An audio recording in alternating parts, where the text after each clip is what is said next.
Good day, everyone. Randy Franklin Smith here.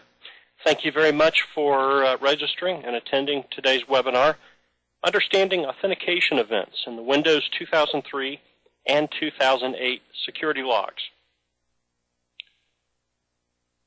Today's webinar is sponsored by Prism Microsystems, and so we thank them for that. Later you'll be hearing briefly from Ananth with Prism Microsystems.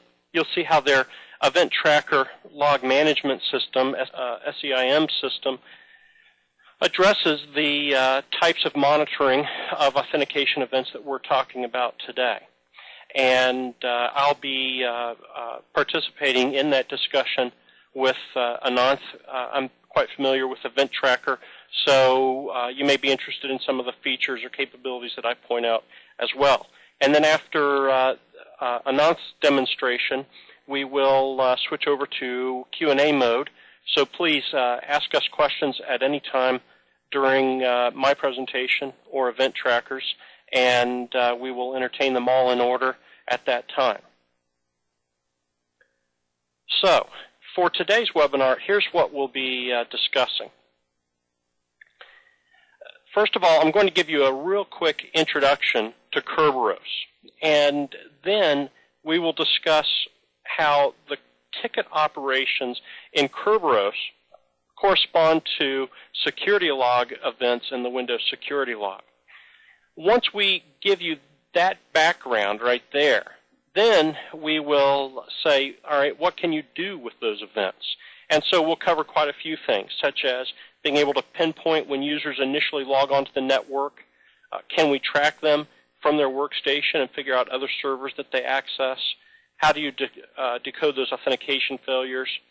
And a number of other things, too, including noise.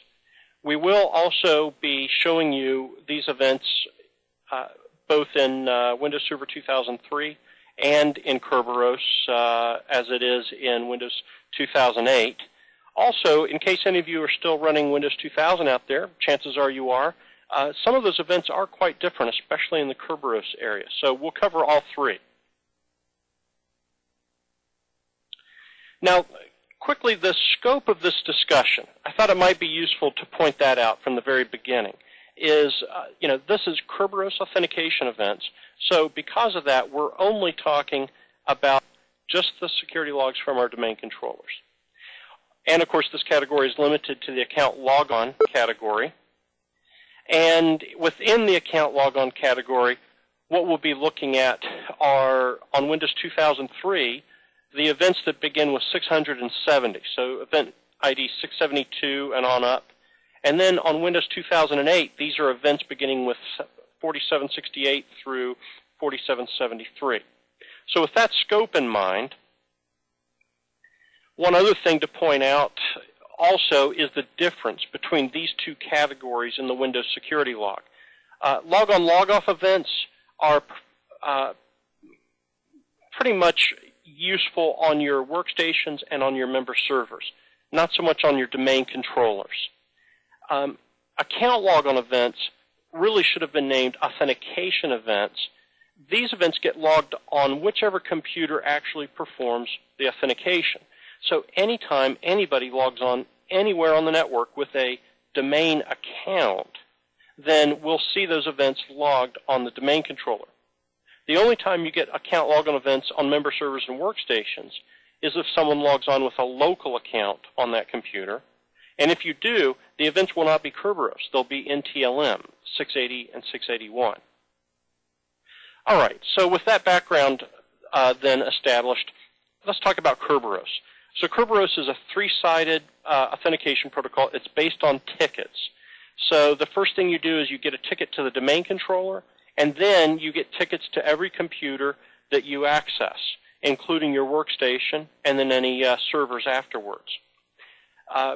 Windows automatically tries to use Kerberos. It will fall back to NTLM if Kerberos does not work for some reason, and most often the reasons for that would be you have a pre-Windows 2000 computer, or you're using local user accounts, or you're logging onto a computer that is not part of your trusted scope, basically your forest.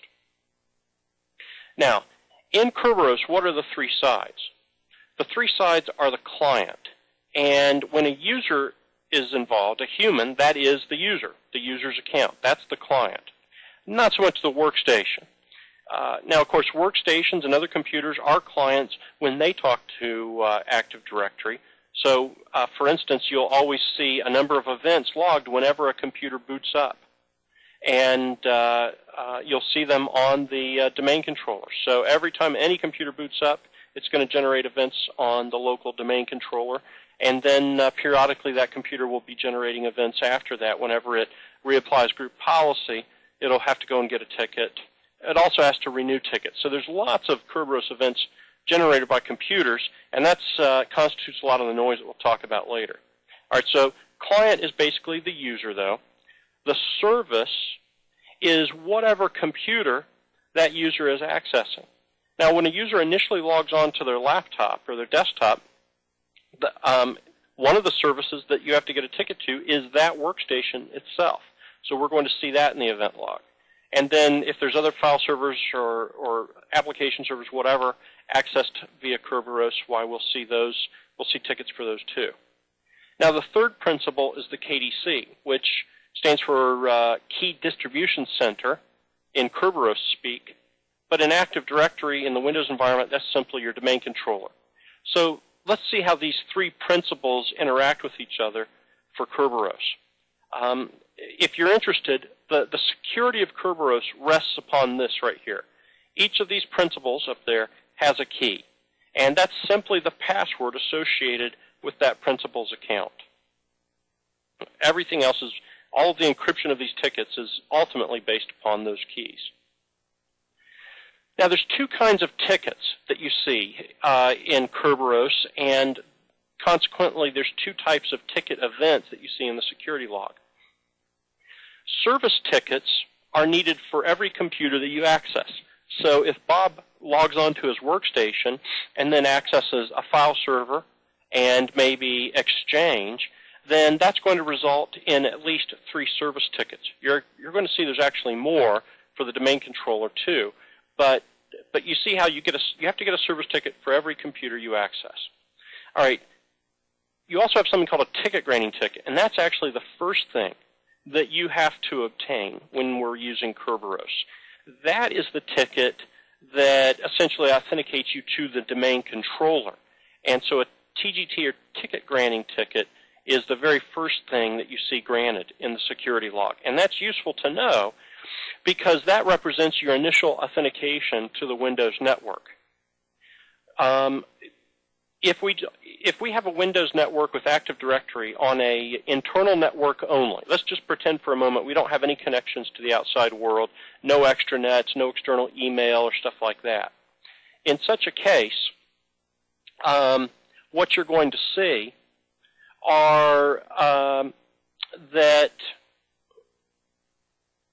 ticket granting ticket for a user indicates that user's initial logon at their workstation.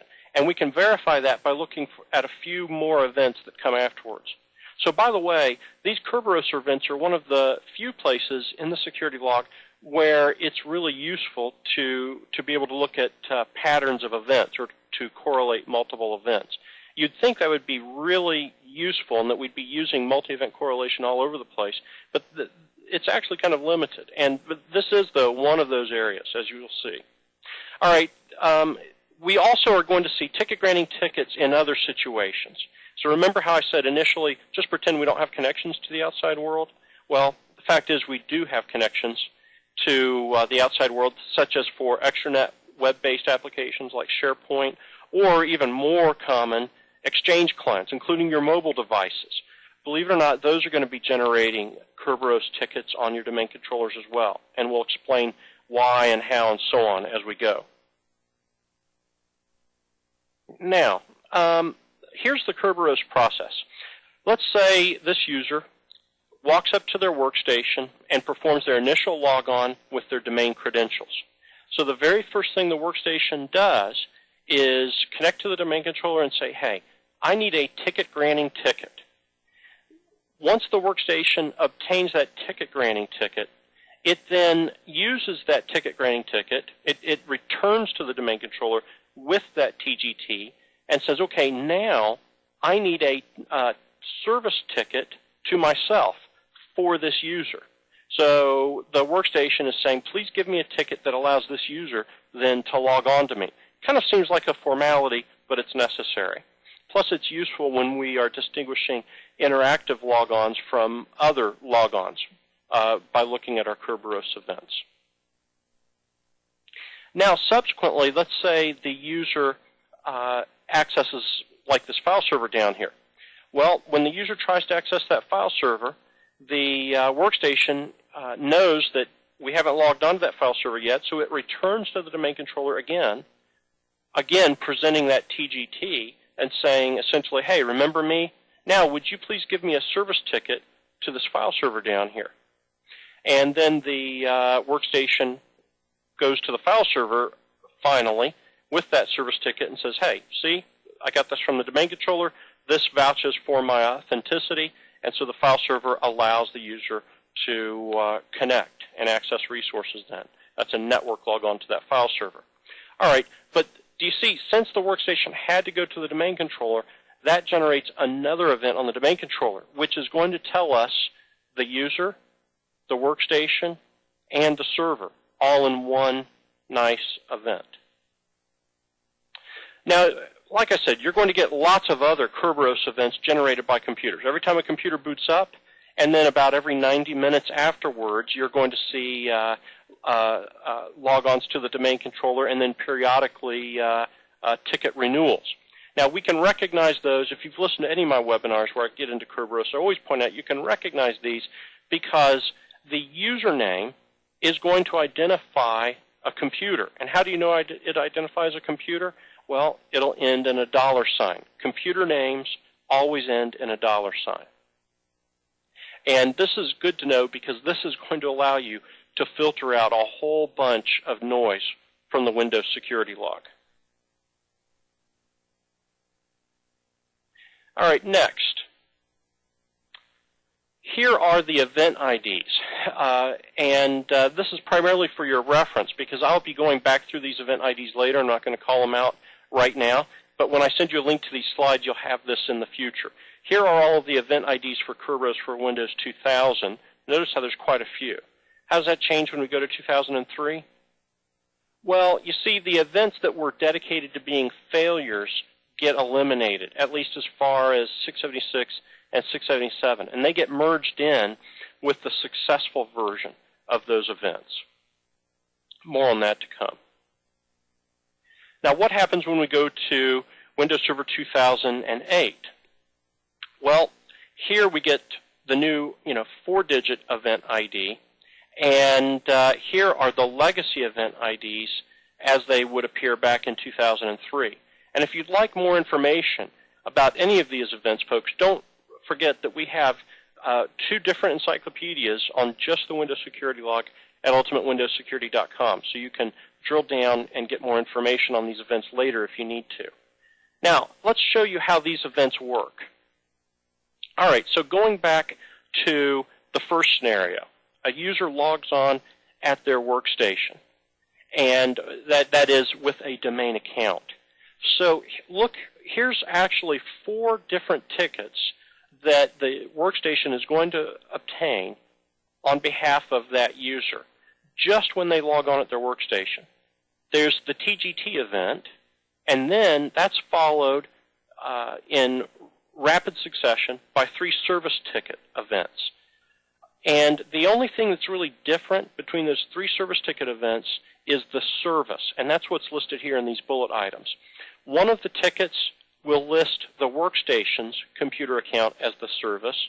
Another ticket will list that particular domain controller's name as the service. And then third, you'll see a service where it's KRB TGT, which stands for Kerberos Ticket Granting Ticket. Okay, now let's go over to Windows Server 2003, and I'll show you what those events look like. Here we have an event ID 672, and this is where a user named AAAD just logged on. And, of course, you can see his domain is Acme. But 672 tells us that this was an authentication ticket. That's what Windows calls a ticket granting ticket. And what other useful information do we get? Well, we get the client IP address. That's really nice. So that client IP address corresponds to the IP address of this workstation right there. And that's 672. Now let's see what comes next. We get event ID 673. That is a service ticket request. It's successful. And again, we get the same user, but this time the service name lists MS1. And that is the name of this workstation. This workstation's name is MS1, and of course, internally it's MS1$, as you see right there. And again, client IP address allows us to correlate that this did in fact come back from the same computer.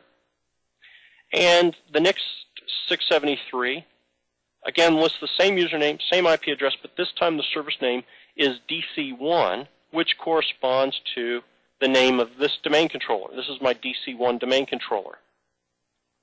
And then finally, we'll have one more 673, same user, same IP address, and this time the service name is KRB TGT. Now, do these events always directly adjacent to each other? Well, they always have been with any research that I've done. But it's at least safe to say that they're going to occur within, do you see that right there? There it is, within 3 seconds of each other. So they're always going to be very, very close to each other time-wise. And that particular pattern of events, the 672, then one that identifies the workstation, one that identifies the domain controller, and then one that identifies KRB TGT, tells me with a lot of confidence that this was an interactive logon at this workstation, as opposed to any of the other scenarios, such as maybe my cell phone waking up and connecting to an Exchange server. I'll talk about that scenario here in just a second. Now, of course, the next thing the user does is connect to their workstation, and that's just going to, the next thing the user does is connect to a file server typically. That is going to generate another 673 here on the domain controller, but this time, what's going to be different? Well, the username is going to be the same, the client IP address will be the same, but this time the name of the service will correspond to the name of that file server's computer account in Active Directory.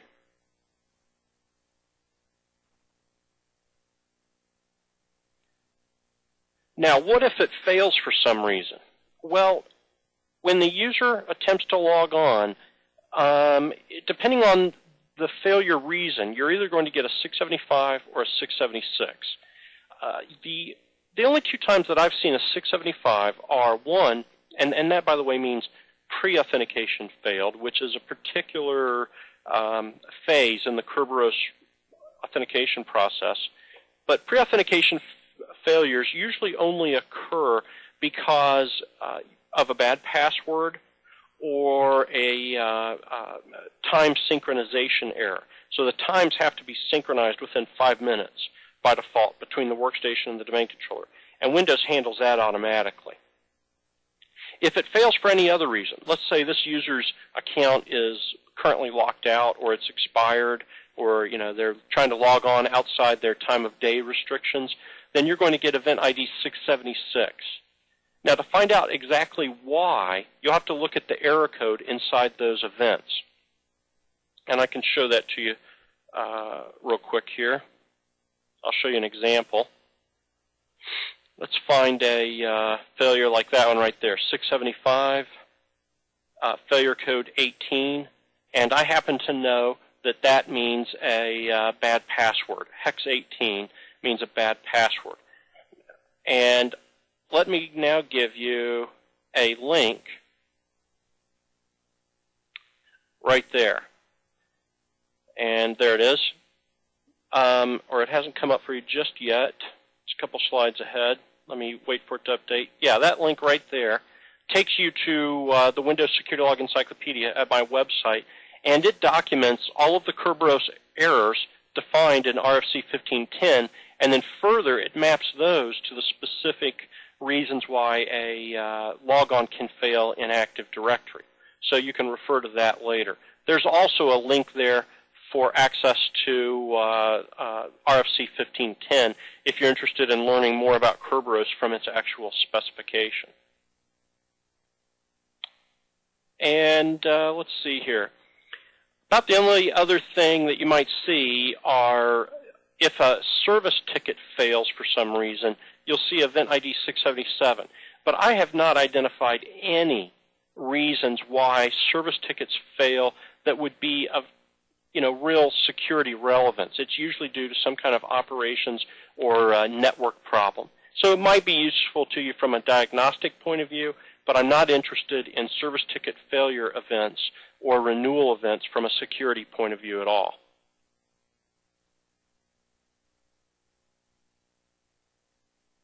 Now, what are the alternate scenarios? Okay, let's say you have a SharePoint IIS application or any other IIS application that is open to the internet. So you have business partners or telecommuters or whoever, consultants logging on to your IIS application from the internet. In such a case, those workstations probably won't be part of the domain, but even if they were, those workstations aren't going to be able to directly access your domain controller to obtain Kerberos tickets to that application server. So instead, what happens is that laptop or remote computer is logging on over the network, over the internet, via HTTPS, SSL, and authenticating via one of the HTTP applicable authentication protocols to the IIS server. Now, of course, if you're logging on to that IIS server with a domain account, which is typically the case, the IIS server then is doing pass-through authentication for you, and it's going to talk to the domain controller on your behalf, which, if you remember, is different than on the internet scenario, where the workstation first goes to the domain controller directly, gets a ticket, and then presents that to the application server. In this case, you or your portable device is accessing the application server, which then turns around and talks to the domain controller. And so now the application server is going to be the client IP address this time. It will be the computer initiating that, and that's going to be reflected here in these events. What you're going to then see is a ticket granting ticket. Now, it will still identify the end user, but again, the client IP address will reflect the application server. And this is true whether you're logging on to SharePoint remotely, or if you have a device that's connecting to Exchange, or if you're logging on to Outlook Web Access via the web browser. You're going to see events on the domain controller where the IP address is the application server. That is specifically 672's. Now, how are you going to distinguish that 672 from the typical scenario where a user is interactively logging on at their workstation? Well, here's the thing. Again, client IP address will correspond to the application server, and then you're only going to get one service ticket afterwards. So this is a little inaccurate here. It says 2 service tickets. There should just be one TKT, and that will be where the end user is this guy up here, and the service is the application server. So, I just realized why I put 2 in there. The second one will be to KRB TGT. You always get that 673, that ticket, no matter how you are authenticating to Kerberos. So yes, let me backtrack. You will get your TGT, which is event ID 672, and then you'll get 2 service tickets. One of them, it'll just be KRB TGT. That's not really informative. The other one will identify the service as the application server. And what's missing then is the ticket that identifies or grants the user access to the domain controller. Why is that missing? Let's go back a couple slides to where those three are listed. Okay, what we're saying here is in the scenario where a remote user is connecting to an application server, we're still going to get the TGT, but the client IP address will identify the application server. Then we're going to get two service tickets. One of them is going to identify the application server, that is the computer the user is actually getting access to, which would most closely represent or correspond to this instance. And then we're also going to get this one down here, the KRB TGT service in another 673. What's going to be missing is that one. Why is that? Well, let's think about it. The reason in a normal logon interactive to the workstation that you have to get a service ticket to the domain controller is because the workstation has to grab all the group policy objects applicable to that user at the time that user logs on. And that's why you have that third service ticket to the domain controller. Whereas in this scenario, we're not doing an interactive logon. This workstation, and certainly this device, is not accessing the domain controller to get group policy. We're simply authenticating to this application on this application server. And hey, one other point. The service name here will be the application server if and only if the application running there on that server is running as system, the service is running as system or network service. If it's running as anything else, like for instance, if you have created an account named Exchange, and Exchange is running as that account, why then the service name will reflect that account instead. So that's kind of interesting.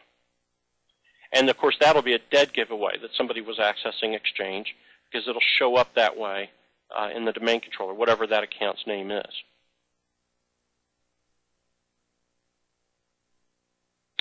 So then, what do these events allow us to do? Well, let's roll through that. First of all, they allow you to pinpoint when and where your users are logging on to the network. So you'll want to look for event ID 672 followed by 3 673s, and you'll know what to expect as far as the service name in those events. The workstation is the service name for one of the 673s, and then there's going to be KRB TGT and the name of the domain controller in the other two as the service name. And of course, the client IP address is also going to tell you the workstation involved, and that should correlate correctly against all four of those events. These events also allow you to track users from their workstations to the other servers that they subsequently access, because we're going to see subsequent 673s with the same username and the same client IP address, but the service name will be different. That'll correspond to each service or application that they access subsequently. Other than that, there's no other information that allows you to correlate these subsequent 673s to this cluster of events up here. And of course, you can decode why these logons are failing and determine if there's anything suspicious going on by referring to our legend of Kerberos events right there. Also, this allows you to deduce where password guessing attacks are coming from. For instance, if somebody is trying to break into your Exchange server or your SharePoint server, you're going to be able to figure that out just by looking at your domain controller, because you're going to see 675's failure code hex 18, but the client IP address is going to correspond to your Exchange server or your SharePoint server, whatever it is that they're trying to break into. Now, if that bad guy is out on the Internet, to find out where or what their Internet IP address is, you're going to have to go to that application server and then look at failed logon attempts. Not failed account logon events, just failed logon attempts, such as probably 529 if it's a bad password. And you'll have the IP address there in that event for the Internet. These events, if we can do a little bit of correlation, also allow you to distinguish authentication events generated by application servers, distinguish those from normal workstation logons. Remember, you're only going to get a 673 with you're going to get a 672 with two 673s when it's a log on to an application server, as opposed to three 673s when you're logging on interactively. Now, what about filtering out Kerberos noise? Well, we could make an entire presentation, an entire webinar out of just that, but here's some quickie information. In my opinion, you are safe to filter out all of these event IDs, provided the username includes a $sign. There should be a $sign on the end. In such cases, you're safe to ignore those because they're just generated by a computer. About the only danger then creates an account called, if somebody creates an account with a $sign on the end, which unfortunately Active Directory does allow you to do. And so then if you're filtering out those events, they may fly underneath the radar. But I think a way to compensate for that would be just to alert if you ever see an account created, event ID 624, with a $sign on the end. And it would be easy to make an alert like that. It should be very easy. Then 674, that's just a ticket renewal. We don't care about those. And I also said we don't care about ticket failures, at least from a good guy, bad guy security point of view. And those would be 677 and 673 failures. And then, of course, if you want these corresponding event IDs for Windows Server 2008, they are listed further back. And at my website, there's also examples of these event IDs in Windows Server 2008 as well. So here's some questions then for our sponsor. Ananth will be joining us. And are you there, Ananth, by the way?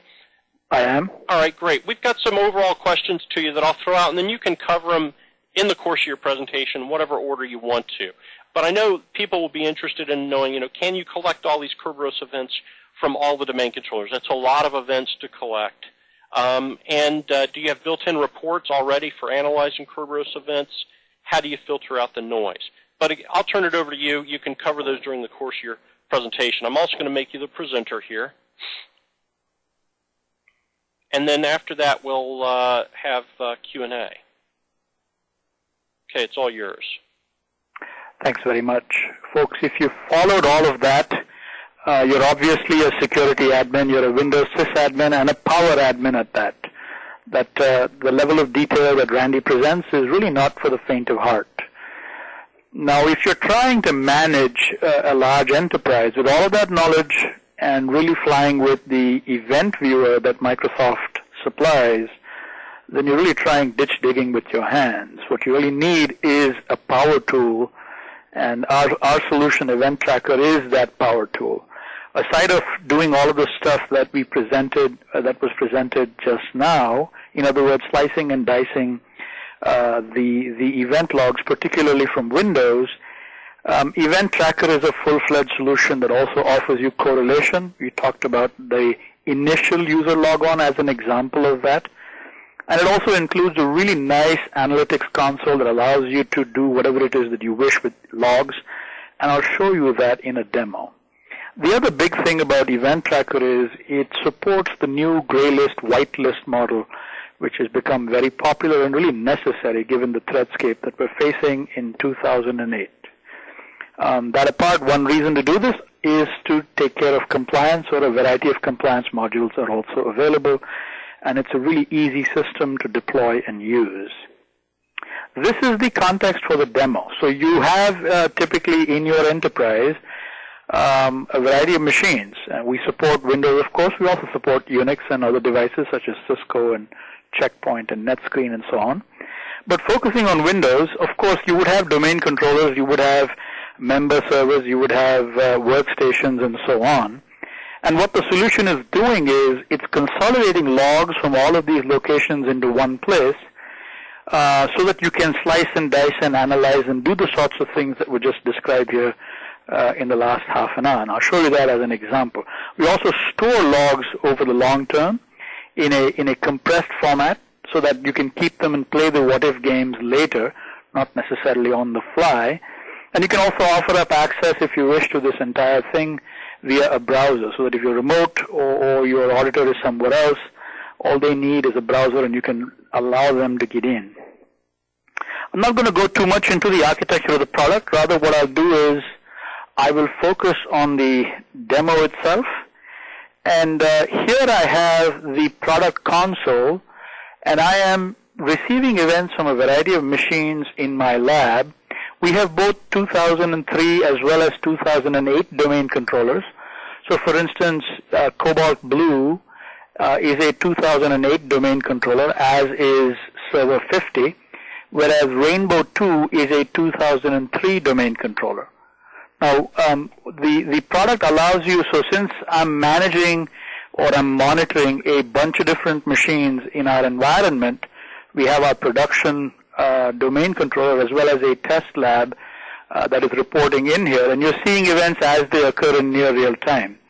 So the way we would look at Kerberos in particular, for instance, if I was interested, I would say to this interface, I feel like I want to perform a search over the last 1 hour, and I want to search for Kerberos events.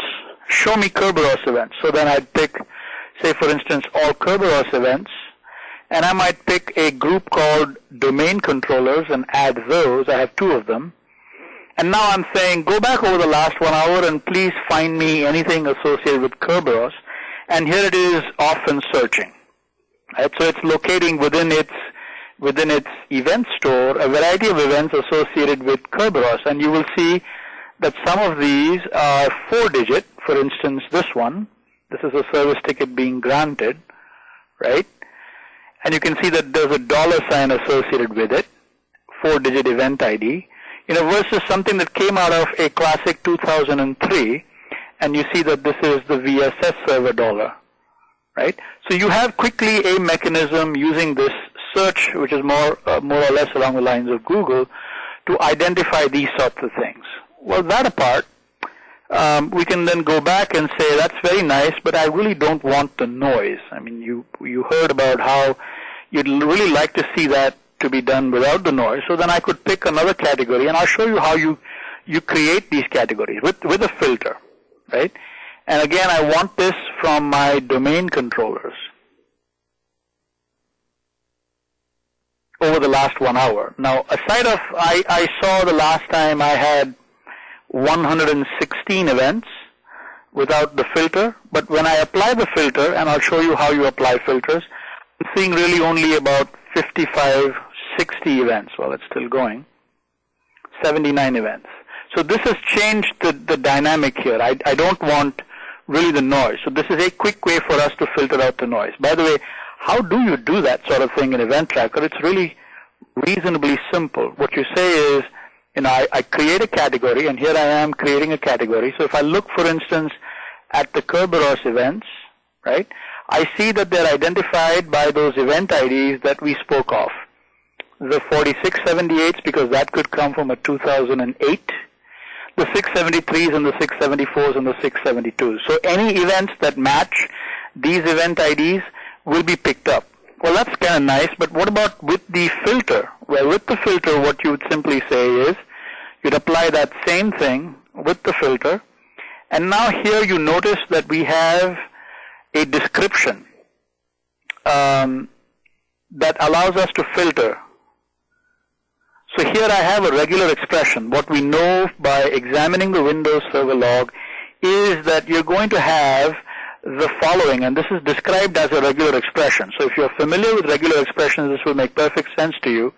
We know that it will contain the phrase user domain, or it will be all of these things followed by supplied realm. It's one of these things. We know this. So we've enshrined this knowledge using this knowledge pack, and so we can apply appropriate filters to the event. So once you capture all of the knowledge that is available through experts like Randy and by really laborious peering through the Windows documentation, you can construct these kinds of knowledge packs within Event Tracker, and you can apply them to the collection of events that you're getting from all of the different machines in your enterprise. Let's do one more. Let's talk about 675s. And those were really failures. I'm going to go down to the case and find the 675s. And here are the failure events. So I could run a search on this off of my domain controllers. Again, rather than have to learn about all of the intricate details that were available to you via this webinar, you could simply use Event Tracker in a point-and-click environment and then actually start to get the same sort of value. And this is something that you can maybe wrap your arms around a whole lot faster than via the event log. Now notice that I've got a bunch of 3 specifically, 675s that are occurring. And as we know from the description, it contains the service name. It also contains the IP address and the failure code.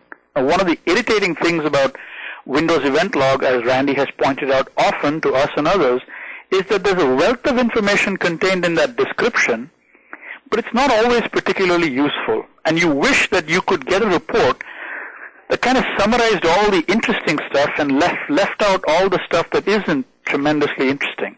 Well, with Event Tracker, you have the ability to do that, and let me show you how you do that. You could run our reports console and pick out the analysis. Remember I said we have a really powerful analysis mechanism? Well, I'm going to run an analysis right now in which I am going to say I'm interested in the 675s. Right? These are the failure events. And I want them off of the 2 domain controllers that I mentioned over the last 1 day, but don't show me everything. Instead, so I don't want the event description, I don't really want the event ID, but what I want is the username, which was kind of interesting, who is that person. I want the failure code so that I can see what is the reason that they failed, and I want that client address because that tells me where they're coming from. So if you go back to this log search and double click this, you will see those 3 things, a username, a failure code, and a client address. And recall that the client address tells us where this particular guy is trying to get at, right? Where is he coming from? So if I were interested in a customized report that only contained those 3, the time, and I'm going to sort by time.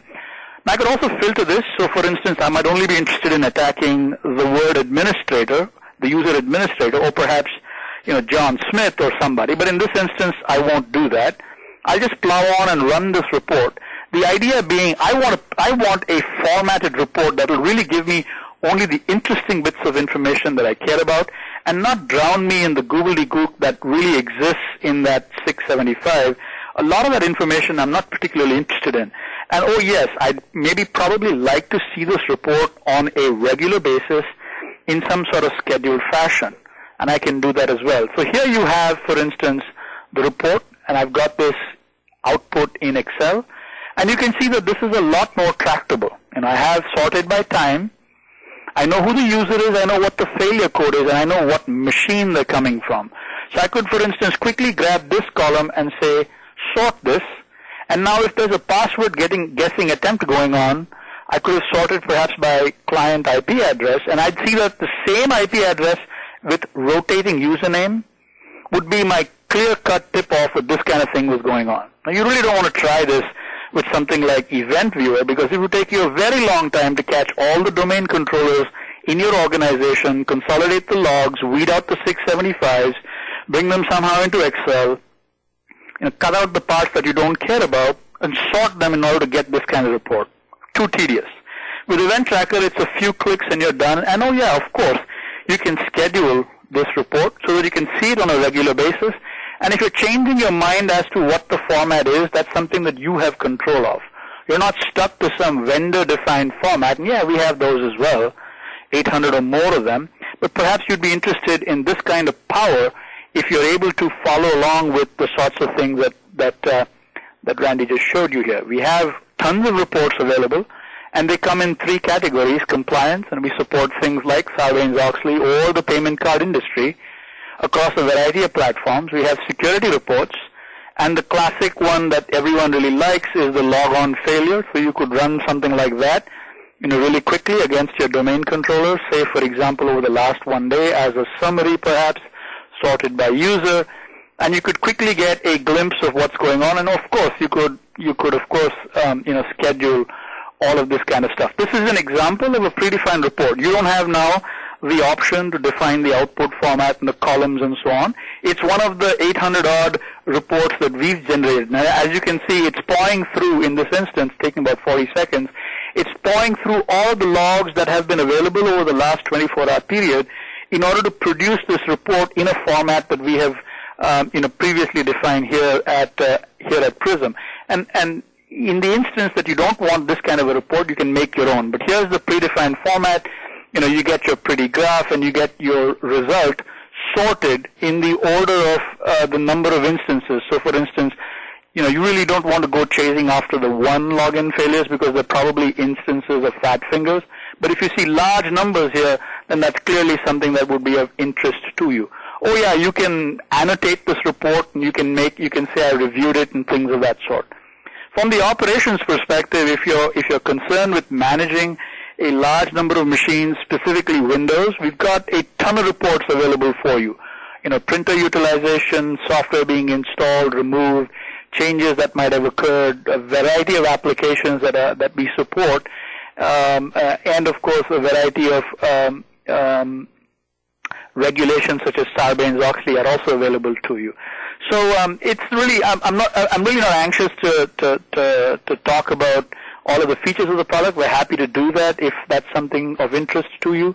We're a software-only solution, and we run cheerfully, happily on a Windows box, typically a 2003 box, though we will run on an XP machine as well, and also can run on 2008 without any problems. We support every flavor of Windows, including the new 2008 with its new XML format. We support Solaris and HP UX and all of the other Linux platforms if that's of interest to you, along with Novell, Cisco, OpenSUSE, and things of that sort. Various products we have knowledge packs for and reports available for, including Exchange, SQL Server, the cluster, Citrix, VMware, and things of that sort. From a variety of vendors, we also support traps via SNMP, V1 and V2, so that we can receive those from devices such as Juniper or SecureGuard or HP or anything else. The product is also capable of receiving log files in XML format, in comma-separated CSV format, plain text, and this is something of great interest to people in the Windows universe. Sadly, regardless of the logo certification and the number of times Windows insists that applications should write the Windows event log, there are many that don't, including some from Microsoft Stable. For example, IIS, its logs, SharePoint chooses to write only some of its logs in the Windows event log. The rest of it is written either in a private file of their own, maybe format or a text format, or some other fashion. So the product is capable of retrieving events or new entries from those log files as well, and that's something of great interest to a lot of people in the Windows universe. Just briefly, we're based in the Washington, D.C. area. The product is in version 6, has been strong in production for a number of years, and is particularly well regarded by a variety of customers, and we're happy to offer up a demo. You can take a trial away from the website, and you'll be in really good company if that's something you do. Bottom line, the sort of power that's available by the manipulation of the Windows event log is incredible. You can learn all kinds of things, and Randy has been at pains over the last several years to point these out to the power users. But doing this by hand, doing this one by one, doing this with Event Viewer is really only possible if you're an academic and you're interested in learning about how these things do.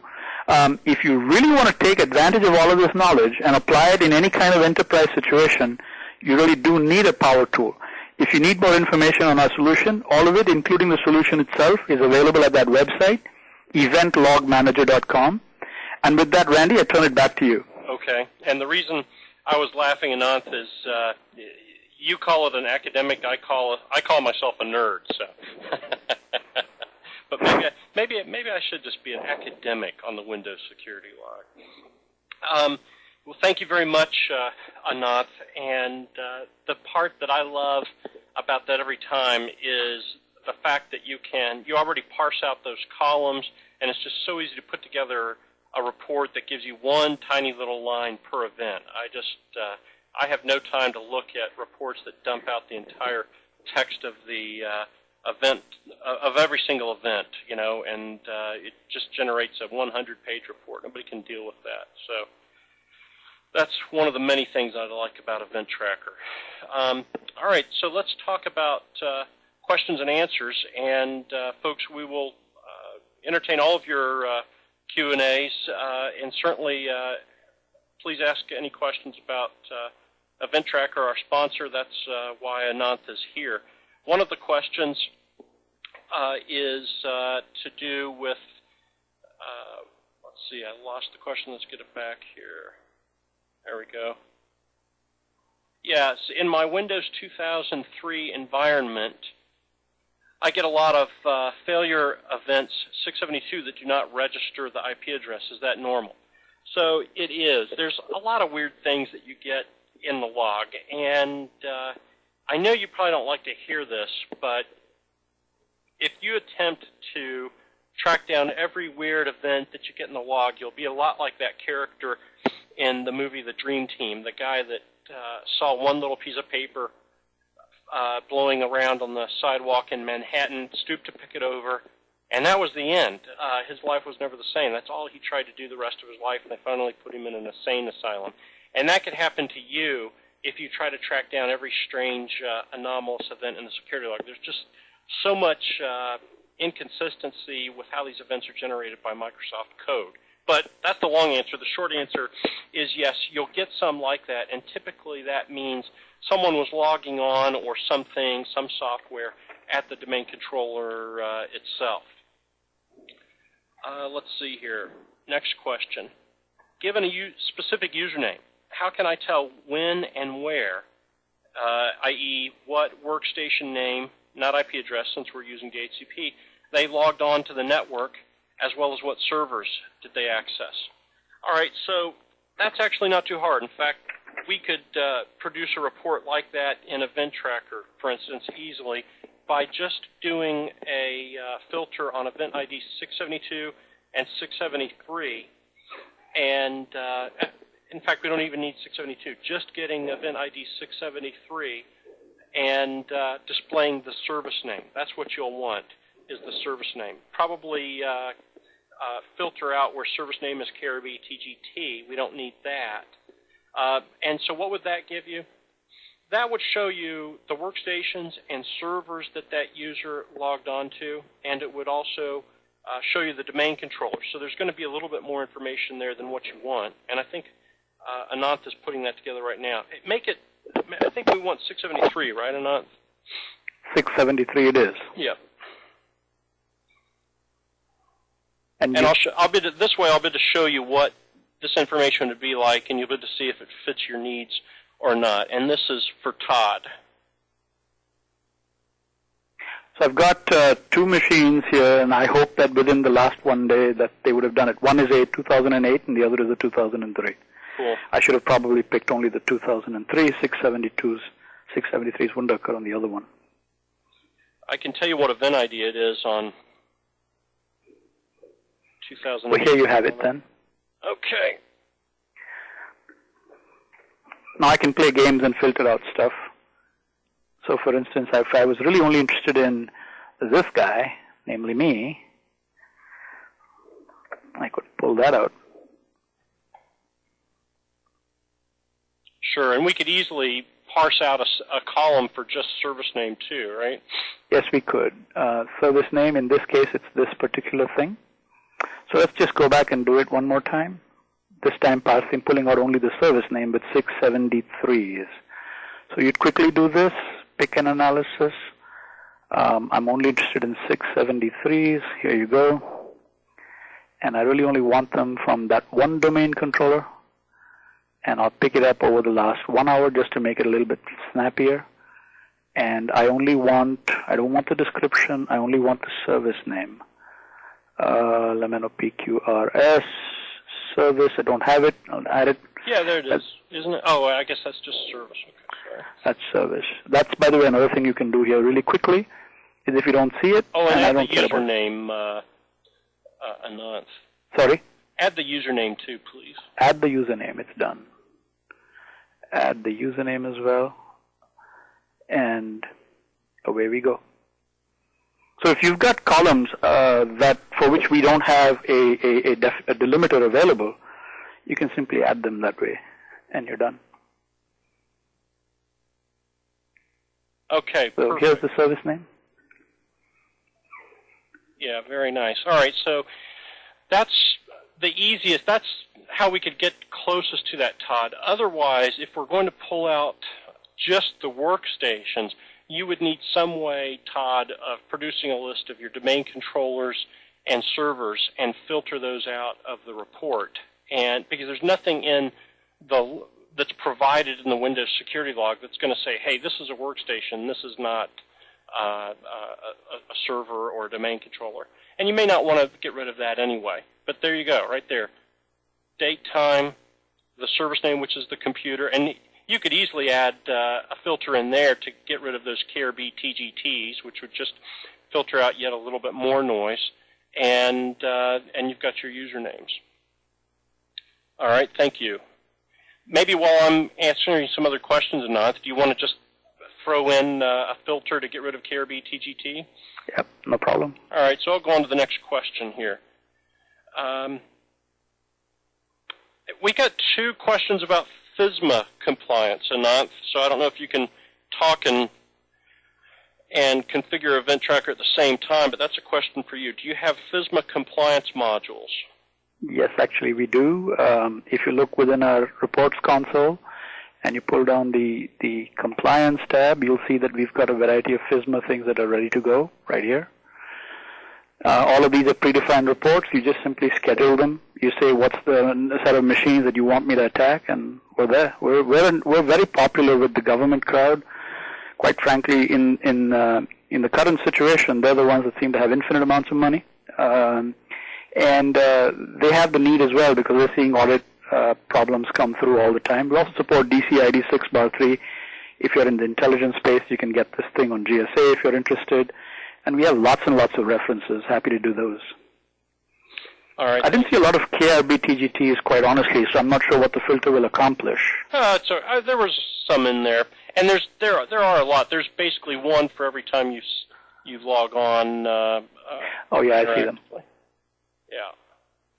Okay, and you don't have to. I've got some other questions. I can do that. It's real fast. All right. Let's see here. What failure codes should be reviewed in Server 2008?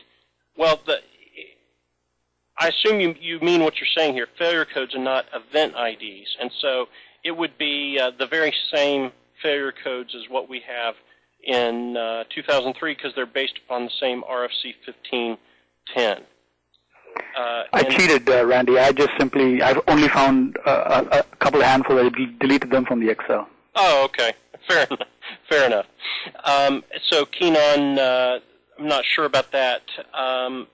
Maybe you can ask another question there and revise that. Let's see here.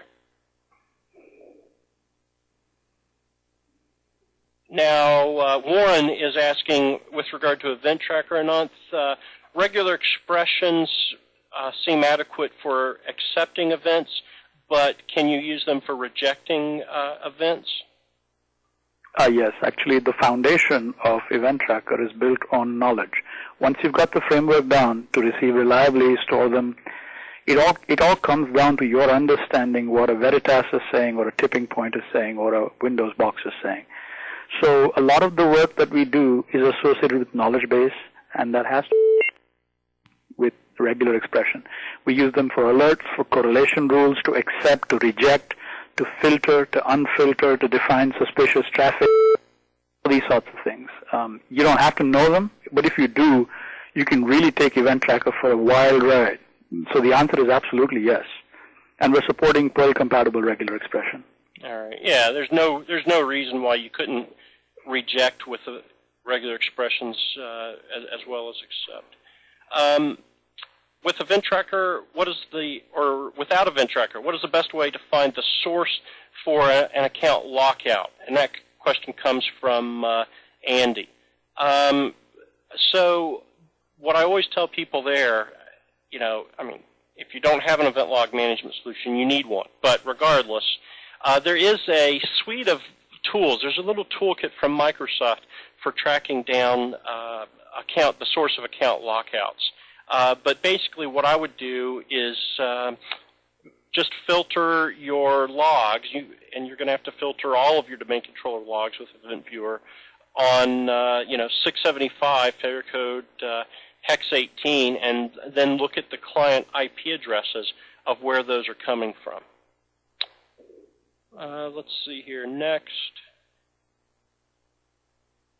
This is for you, Ananth. Do you generate or track events associated with your own product to indicate when it is not working correctly? So can you track the health of it? Do you have an audit trail? Yes, actually, aside of that, we do have them mapped to alerts. So that if it isn't working, for instance, a machine that we're on dies quietly. We didn't get the chance to it didn't do any dying gaps, I'm dying, that sort of thing. We also have the ability to detect those silent failures via routine pings. You can enable or disable all of this. And everything that we're doing, we're trying to log ourselves anyway, just so that we have a clue as to what's going on. Jean-Jacques asks you to put the link back up to the trial version while we're talking, Ananth. Link back up to the trial version? Yeah, or just your website where they can find that. Sure. Next question is for me. Customer has a 2008, and this is Keenan, has a 2008 server, wants to log all user logon failures to domain-controlled workstations. And I have issues refining a custom filter in 2008 that will show that. So what you would want to do, I'm going to bring up the, I'm going to refer to my WinSec wiki here for a second where I've documented the 2008 security log events. And there, by the way, is the URL. And I'll help you out with that in just a second here, Keenan. So the URL there is eventlogmanager.com, folks. I'm going to take control for a second so you can see the information that I'm bringing up here with my screen.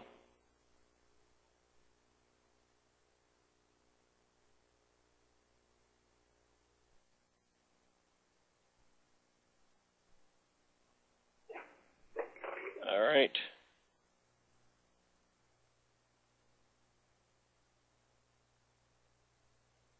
So here we're at WinSec Wiki at my website. We'll go down to 2008.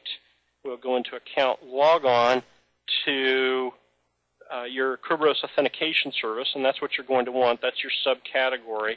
And you're going to want to look for both 4771 Keenan and 4772. And I think that'll pretty much do it for you. You might want to filter and make sure that the computer name does not include you might want to verify that the username does not include a $sign. And that's going to give you the information that you're looking for between those two events. I'll give you a quick look at how those events appear. Like here's an example event. Pre-authentication failed. Who was it? Administrator. There's their IP address. There's the reason, hex 18, because of a bad logon, or that is because of a bad password. Okay, next question. All right, I think this is for you, Ananth. Can you schedule a task to look for a specific user, like a VPN user that is not online yet? Once they're online, I can capture their IP address and connect to their laptop. I don't know. I'd have to think about that. But sure, you could look for a log on. Sure, for 672, waiting for Bob to log on. We could look at the client IP address. That's going to, if it's a VPN user you're looking for specifically Bob, when he VPNs in, then what you could do is look for 672 where the username is Bob, but the client IP address is your VPN server. And when you see that, you've got the IP address of, well, you've got the VPN server. You'd have to then go to the VPN server to see what his IP address was, his VPN client IP address. So yeah, we could get you just about all the way there. I think we got some other questions here.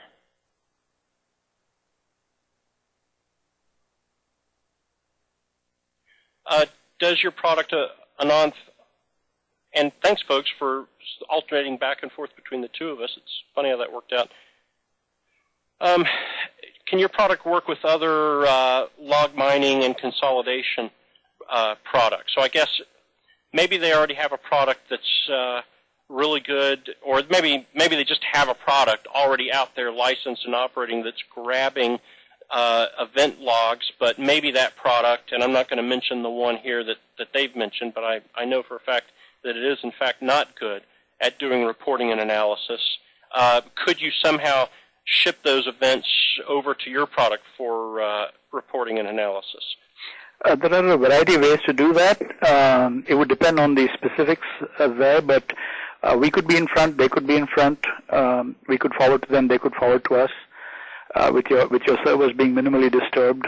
Or once they've digested whatever it is that they want to digest, they can turn over in non-real-time copies to us, which we can then ingest, and then put through our processing logic.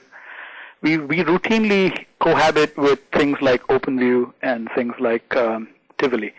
On a department-wide basis, they might maybe have Event Tracker, or on a site basis, and then they may have something like OpenView or Remedy at some central SOC, and we will cheerfully, forward all of our stuff over to them so that you have full control locally, and somebody somewhere else maybe has oversight kinds of responsibility, or they have a ticketing system, or they have some graphs that they actually look at which, indicate to them health and so on.